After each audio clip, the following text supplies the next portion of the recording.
Air. I need more air. Each desperate breath feels like inhaling shards of glass. I'm Sarah, and my gasps for life echo through the fog-draped Scottish forest like an eerie symphony, mingling with the nocturnal rustles of woodland creatures.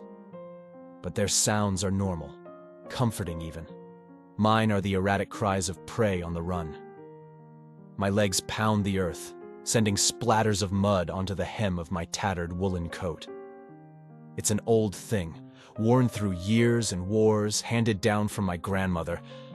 I'd thought it would outlive me. Now I'm not so sure.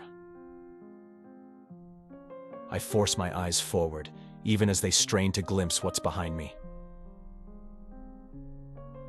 The Scots pines loom like dark sentinels, their needles scraping against the fabric of my coat like skeletal fingers. Each ancient tree I pass feels like a judgment, a witness to this perverse game of life and death. Is that a snarl I hear? A growl? Or just the wind? No, it's no wind. This sound is visceral, guttural, a portent of dread that pierces the fog and violates the sanctity of my thoughts. It emanates from something alive, something malevolent.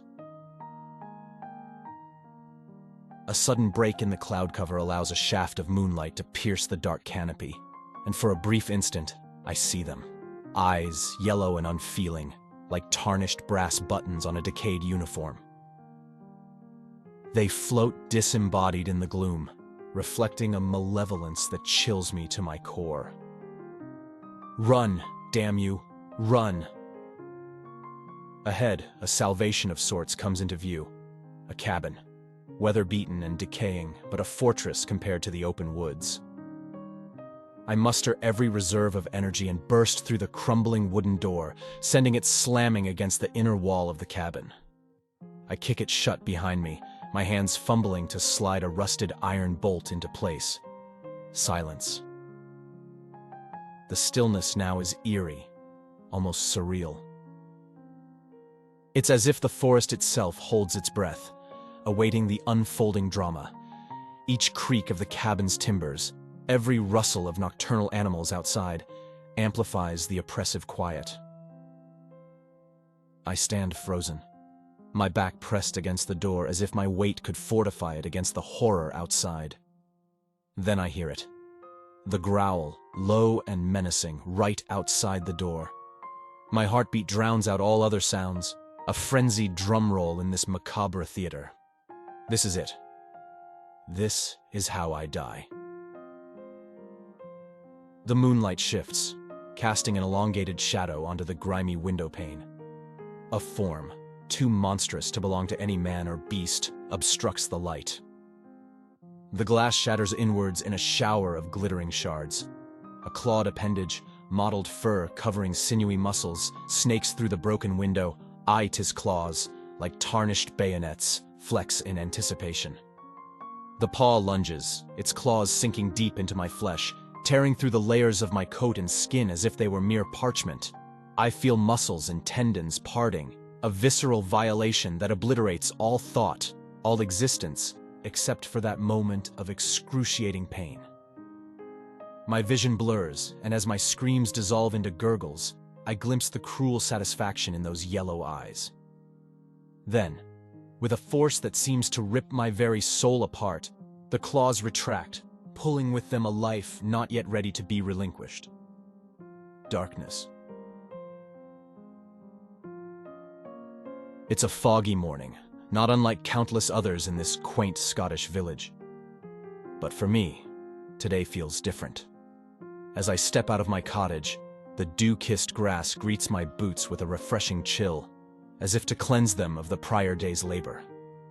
I'm a blacksmith by trade, and the forge beckons, but today, the anvil and hammer must wait. War has a way of reframing one's priorities, and it's my turn to assist with the ration distribution. I pull on my worn leather gloves, relics from the last war, already starting to fray at the edges, and head toward the town square.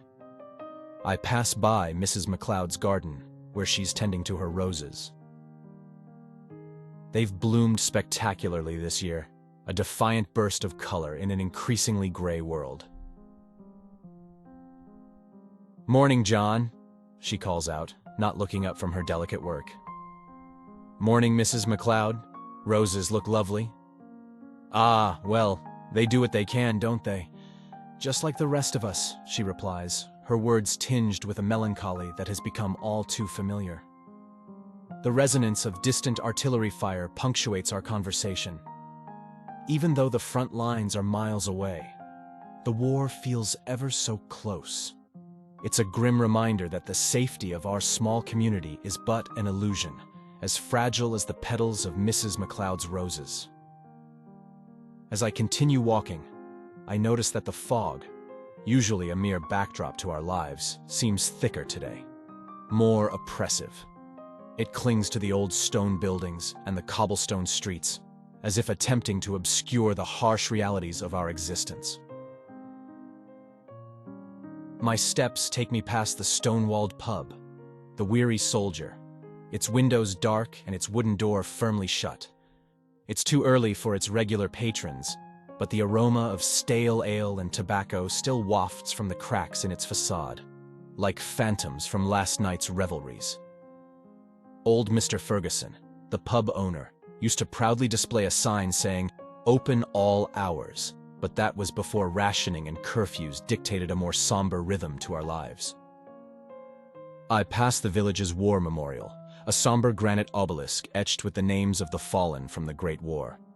Freshly cut poppies, their vibrant red petals still moist with morning dew, have been placed at its base.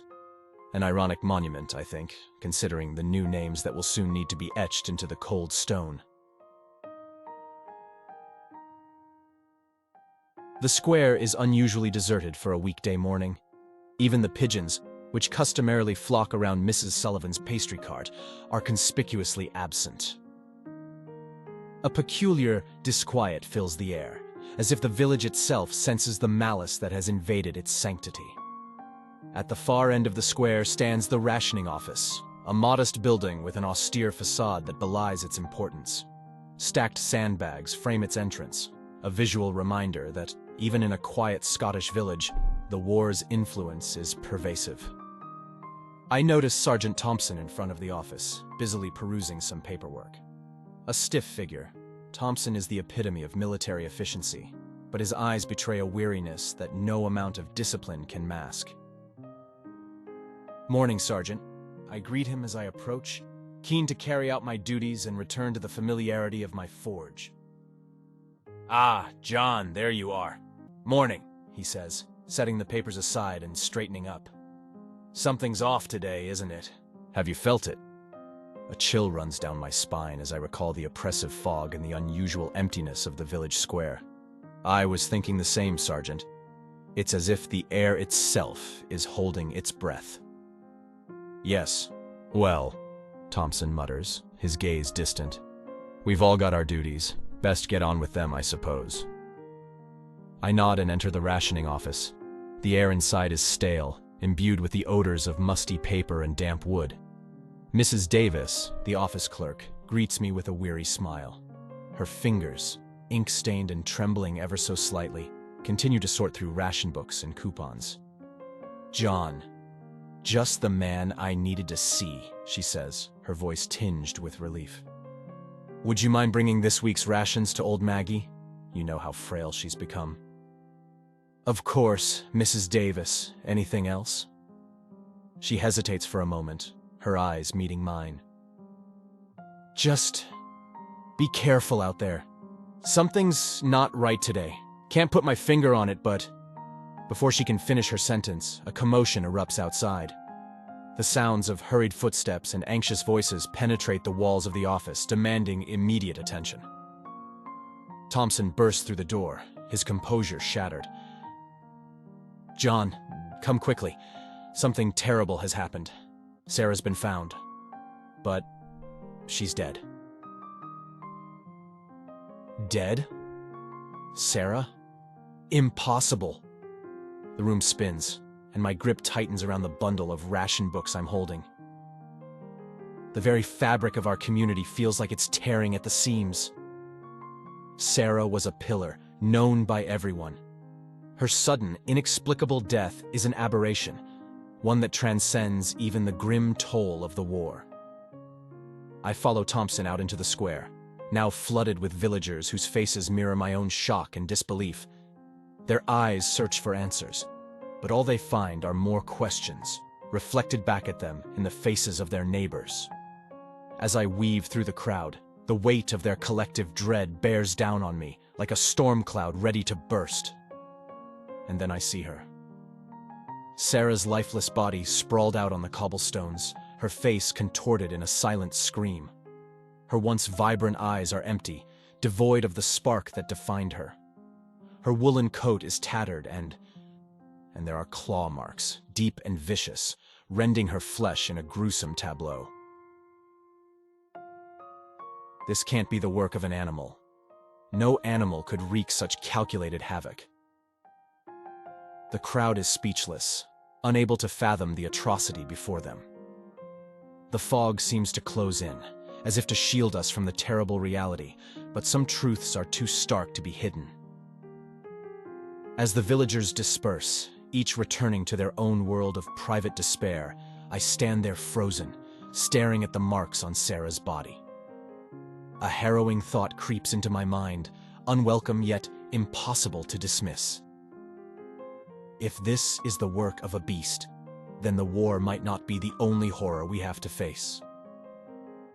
The night is suffocatingly silent, a silence that is almost tangible, as if the darkness itself is a thick quilt smothering all sound. I lie in bed, staring at the wooden beams above, each one as familiar to me as the lines on the palm of my hand. And yet tonight, they feel foreign, like silent sentinels bearing witness to my unrest. My thoughts keep drifting back to Sarah, her lifeless body, those horrifying claw marks.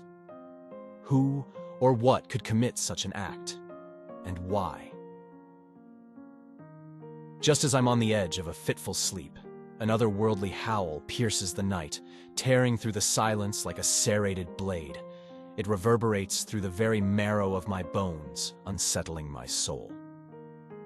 I'm out of bed in an instant, yanking on my trousers and boots as another howl, somehow even more agonizing than the first, rends the air. That's no wolf. No earthly creature makes a sound like that. With a sense of dread that I can neither ignore nor rationalize, I seize the rusty lantern from its hook by the door and light it. The flickering flame seems reluctant, casting fickle shadows on the walls as if questioning the wisdom of my decision to venture out. But I can't stay put. Something visceral, an innate curiosity mingled with terror, propels me forward.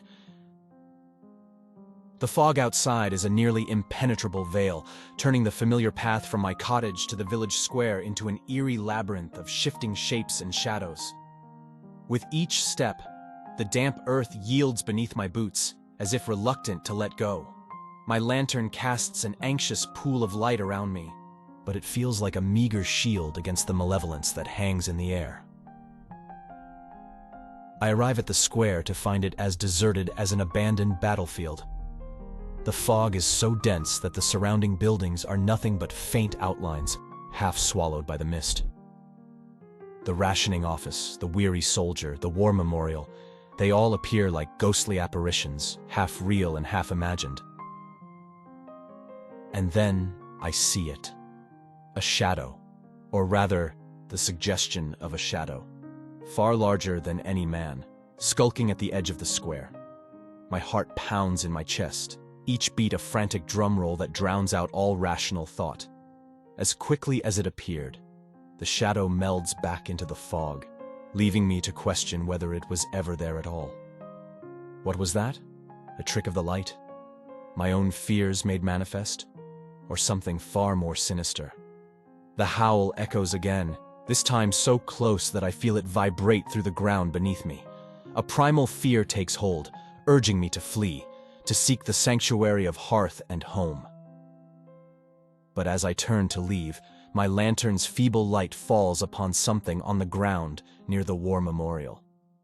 It's a scrap of fabric, torn and bloodied, clinging to the edge of one of the sandbags. It's the same shade of green as the dress Sarah was wearing. Was this where it happened? Is this where the creature, whatever it is, attacked her? I'm no longer just a blacksmith, a cog in the machine of a war-torn world. I'm a man with questions. Questions that gnaw at the very core of my being, demanding answers that I fear I'm not prepared to hear. But one thing is crystal clear as I stand there, alone in the engulfing fog. I cannot ignore the darkness that has descended upon our village, just as I can no longer remain a passive spectator in the unfolding nightmare. Whatever this horror is, I vow to uncover it, to drag it into the merciless light of day, even if it means venturing into the very jaws of hell itself. The morning after my haunting encounter is tinged with a leaden sky, the sun obstinate in its refusal to break through the shroud of clouds. My eyes are bloodshot, the consequence of a sleepless night spent wrestling with phantoms both literal and imagined. As I make my way toward the village square, every rustle in the bushes, every sudden flutter of wings from an unseen bird triggers an instinctive jolt of adrenaline. Keep it together, John. Paranoia won't help you now. When I arrive at the square, the atmosphere is so thick with tension, it feels as if a single stray spark could ignite an inferno of panic.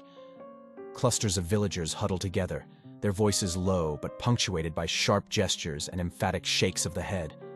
The prevailing mood is a volatile mixture of fear, grief, and simmering anger.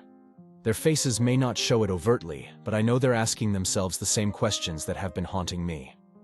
What happened to Sarah? What is going to happen to us? It's time for the weekly council meeting at the Weary Soldier, but today the gathering bears a sense of urgency unlike any before. Mr. Ferguson, the pub owner, greets each person with a solemn nod as they enter. Gone are his habitual jollity and welcoming smile, replaced by a look of grim resolve. When I step inside, I find the usual rough-hewn wooden tables pushed aside, creating an open space in the center of the room. At one end, a makeshift podium has been erected from empty crates, fronted by a faded Union Jack, the symbol of a unity that now seems elusive at best.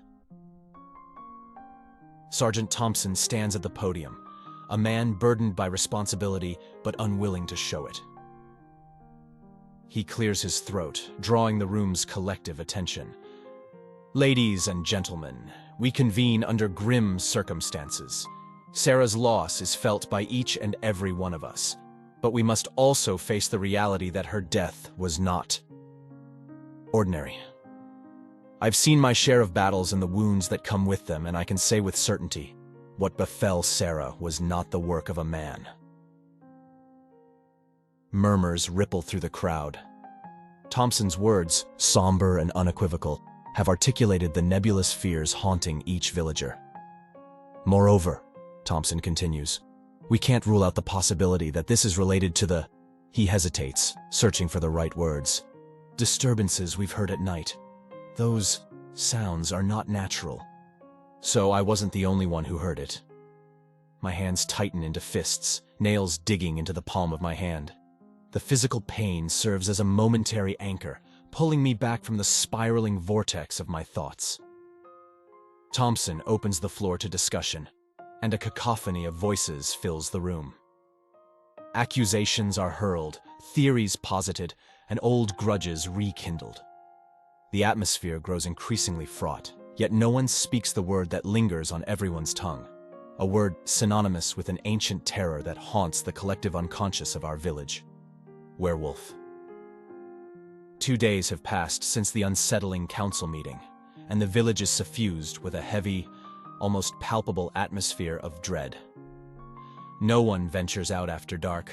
Doors are bolted, windows shuttered, and ancient prayers whispered in the solemnity of candlelit rooms.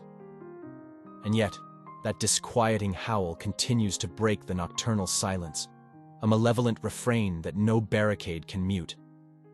As for me, each passing day adds another layer to my growing disquiet. How many more have to die before we do something? The question gnaws at me like a relentless itch I can't reach, exacerbating my already frayed nerves. Finally, unable to stand the suffocating inertia any longer, I resolve to seek out old Mrs. McLean. A widow living on the outskirts of the village, she's reputed to possess an extensive library on folklore and local history. Many regard her as an eccentric, some even as a witch, but at this point, superstitions are the closest thing we have to a lead. Her cottage is a veritable labyrinth of dust and shadows, each room an amalgamation of oddities, curios, ancient tomes, and dried herbs hanging from the rafters like desiccated bats. The air smells of mildew mixed with something more pungent, an aroma that defies identification. "Ah, John, I was wondering when you'd seek me out," Mrs. McLean says, emerging from behind a curtain of faded velvet. Her voice, though frail, carries an undertone of shrewd awareness that belies her age. "I assume you're not here for a social call." Cutting to the chase, I recount my experiences. The gruesome discovery of Sarah, the council meeting, and those unholy nocturnal cries. When I finish, she holds my gaze, her eyes narrowing to slits. "Have you ever heard of the Madadh-allaidh?" she asks, carefully pronouncing each syllable of the Gaelic term. "No," I reply, my curiosity piqued. Mrs. McLean leads me to a bookshelf cluttered with tomes bound in weathered leather and crumbling parchment. With trembling hands, she extracts a particularly ancient volume, its cover darkened by the patina of age and use. She lays it open on a table and begins to read. "The Madadh-allaidh is an entity, a curse perhaps, born from the soil of our very land. It's a guardian spirit turned malevolent, a protector that has forsaken its role to become a harbinger of death. And it's no mere folktale. Several accounts dating back centuries describe similar phenomena. Livestock mutilations, disappearances, and..." Her voice quivers for a moment. "More violent manifestations."